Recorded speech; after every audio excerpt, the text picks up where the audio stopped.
呢間小桂子粉麵店，我哋已經幫襯咗3次啦。佢嘅麵啦、米線同埋餃子咧都係好好味嘅，價錢仲係好平添。如果喺景區嚟講，所以都推薦大家嚟食噶。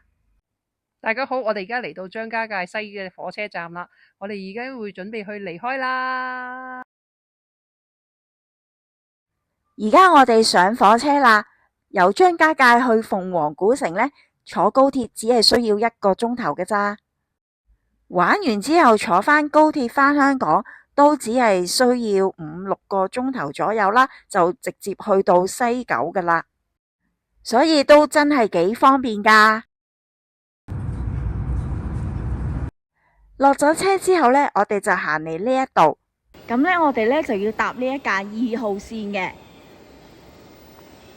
鳳凰古城專車，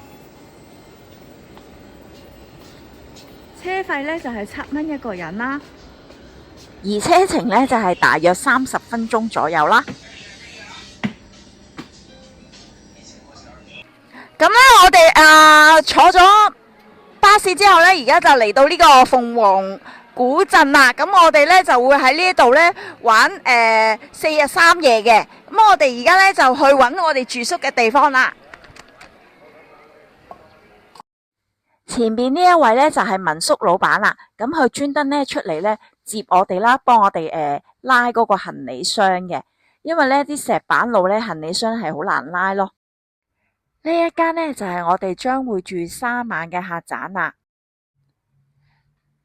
呢度有一個小小嘅 lobby 啦，繼續行入去就係我哋嘅房間啦，喺地下嘅。我哋呢係訂咗一個豪華嘅江景露台雙人房，咁每晚嘅房價呢係222蚊人民幣。住喺鳳凰古城就梗係要揾返一間有大露台對正個沱江嘅客棧啦。呢個露台呢係比我想象之中大。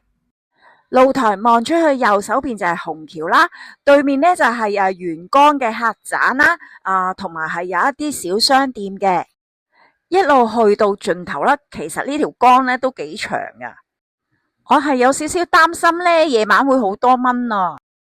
我哋而家呢出邊落緊雨啊，我哋而家呢喺我哋嘅民宿裏邊嘆緊啦。而家停咗雨呢，咁我哋呢就出街行下啦。呢度成條街呢都係一啲可以睇住嗰個沱江風景嘅客棧。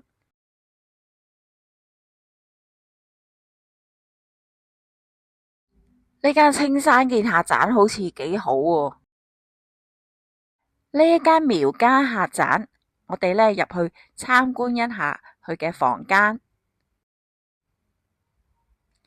呢間呢係靚過我哋嗰間啊！又嚟買彩蛋。嗱，阿芝士呢，佢又敵擋唔住呢啲果實嘅芒果啦，呢啲芒果盒啊。咁呢80蚊，而家講到40蚊呢。粉色的。佢呢就要咗個係，終於都係粉紅色噶啦。彩蛋，呢啲咁嘅嘢吓，我都唔明白噶吓。咁而家哥仔呢就幫佢又係咁樣加工磨咯。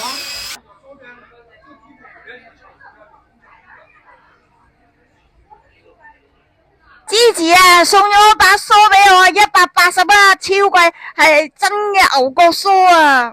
因為佢話我唔梳頭啊。粉紅色嘅嘢。呢個係芝士頭先40蚊。嗰嚿石啊！咦，我哋係一樣喎。呢個芝士送俾我180蚊，呢個牛骨梳啊！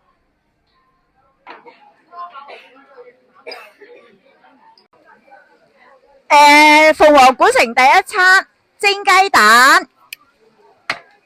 哇，好熱啊！呢個係叫法雞。咁我哋試下味道啦。水蛋。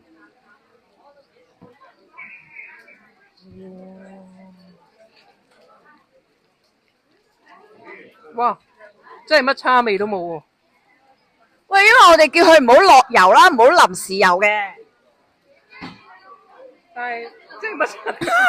即係咧，好淡好淡。即係燉蛋都有燉係啦，即係真係蒸蛋咯，名副其實嘅。好啦，雞。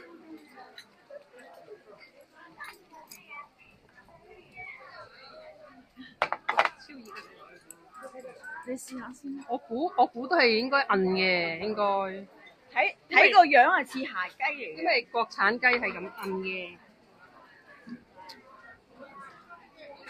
佢係名副其實嘅國產雞係偏韌韌地嘅，但係我覺得蒸雞係咁上下啦，係咪啊？有啲似鹽焗雞，但係佢冇鹹味，鞋雞咯。嗯。早晨，早晨啊！咁咧，而家咧，我哋瞓咗一晚之後啦，而家出邊咧就係落緊大雨啦。咁咧就有啲人喺度坐嗰啲遊船啦，嗰啲艇仔遊啦。咁但係我哋就可以坐喺呢個露台度咧，慢慢食我哋咩啊？又係食翻我哋嘅麥皮早餐啦，咁樣。出邊好大雨啊！